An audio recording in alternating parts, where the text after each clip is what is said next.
پاکستان نیول academy میں 124ویں midshipman اور 32ویں شارٹ سروس کمیشن کورس کی passing out parade commander royal Bahrain naval force rear admiral Ahmed Mohammed Ibrahim Al bin Ali کی خصوصی شرکت۔ مہمان خصوصی commander royal Bahrain naval force نے پریڈ کا معائنہ کیا۔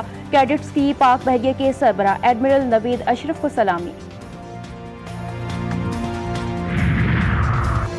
مسلم دنیا کی پہلی خاتون وزیر اعظم محترمہ بے نظیر بھٹو کی 18ویں برسی گڑی خدا بخش میں جلسہ گاہ تیار۔ ملک بھر سے پیپلز پارٹی کے جیالوں کی آمد۔ صدر مملکت آصف علی زرداری کا خصوصی پیغام، کہتے ہیں کہ شہید بے نظیر بھٹو نے پاکستان میں جمہوریت کے لیے لازوال قربانیاں دیں۔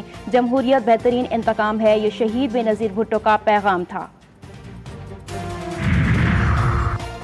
شام کے علاقے ہومس کی مسجد علی کے دھماکے میں شہید نمازیوں کی تعداد 8 ہو گئی۔ دھماکہ گزشتہ روز نماز جمعہ کے دوران ہوا تھا۔ حملے میں زخمیوں کی تعداد 18 تک جا پہنچی۔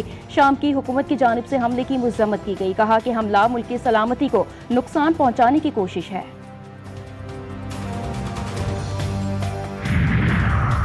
اور امریکہ میں برفانی طوفان، نیو یارک اور نیو جرسی میں ایمرجنسی نافذ۔ نیو یارک کے سینٹرل پارک میں 18 انچ برف ریکارڈ، ہزاروں فلائٹس معطل۔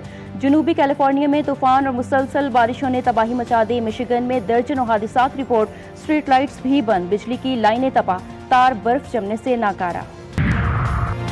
کراچی میں پھر پولیس لائٹس لگی گاڑی واردات میں استعمال۔ گلستان جوہر سے 1 کروڑ روپے سے زائد مالیت کی گاڑی چھن گئی۔ C C T V footage Zee T V news نے حاصل کر لی۔ ملزمان گاڑی لے کر فرار ہو گئے۔ ماڈل کالونی جعفر باغ کے قریب اسٹریٹ کرمنل کی لوٹ مار۔ موٹر سائیکل سوار 2 ملزمان نے گھر کی دہلیز پر کھڑے نوجوان کو واردات کا نشانہ بنایا۔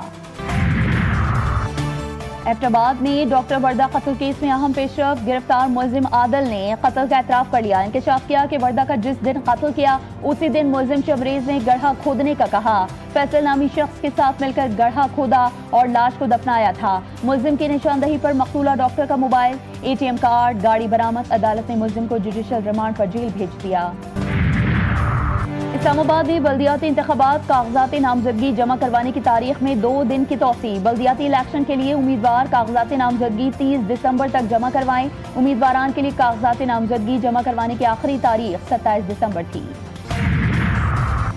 شام میں مسجد کے اندر خودکش دھماکہ، 6 نمازی شہید، متعدد زخمی۔ دھماکہ حمص کے علاقے الذهب میں نماز جمعہ کے دوران ہوا۔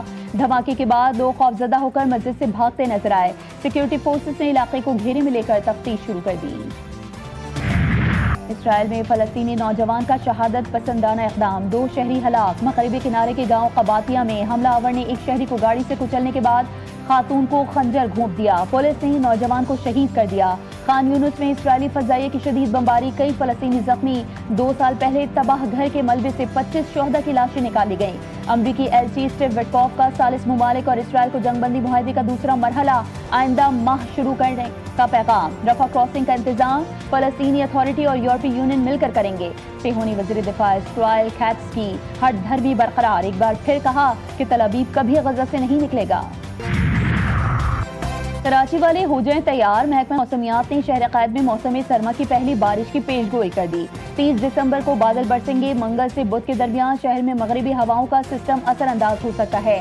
کراچی میں سردی کی شدت میں اضافہ ہوگا۔ 28 دسمبر سے مغربی ہواؤں کا سلسلہ بالائی علاقوں کو متاثر کرے گا۔ ملک کے دیگر شہروں میں سردی کی شدت برقرار، شمالی علاقوں میں پارہ نقطہ انجماد سے نیچے گر گیا۔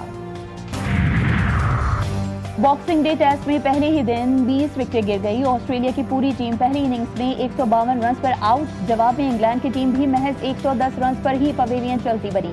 آسٹریلیا کو پہلی اننگز میں 42 رنز کی برتری۔ ہیری بروک 41 رنز بنا کر نمایاں رہے۔ مائیکل نیسر 35، عثمان خواجہ 29 رنز بنا کر آؤٹ ہوئے۔ مائیکل نیسر 4 اور اسکاٹ بولینڈ نے 3 وکٹیں لیں۔ کینگروز کو 5 میچز کی سیریز میں 3-0 کی فیصلہ کن برتری حاصل۔ آسٹریلیا نے اپنی دوسری اننگز میں بغیر کسی وکٹ کے نقصان پر 4 رنز بنا لیے۔ اور پاکستان کرکٹ بورڈ کا بڑا فیصلہ، کوئی کھلاڑی پی سی بی کی اجازت کے بغیر ڈومیسٹک کرکٹ ٹورنامنٹ نہیں کھیل سکے گا۔ خلاف ورزی پر کرکٹر کو پابندی کا سامنا کرنا پڑے گا۔ ڈائریکٹر ڈومیسٹک آپریشنز عبداللہ خرم نیازی کا کوآرڈینیٹر صدر آر سی اے کراچی اعظم خان کے ہمراہ آر سی اے کا دورہ، کہا پاکستان کے کرکٹ محسن نقوی کی سرپرستی میں ترقی کی راہ پر گامزن ہے۔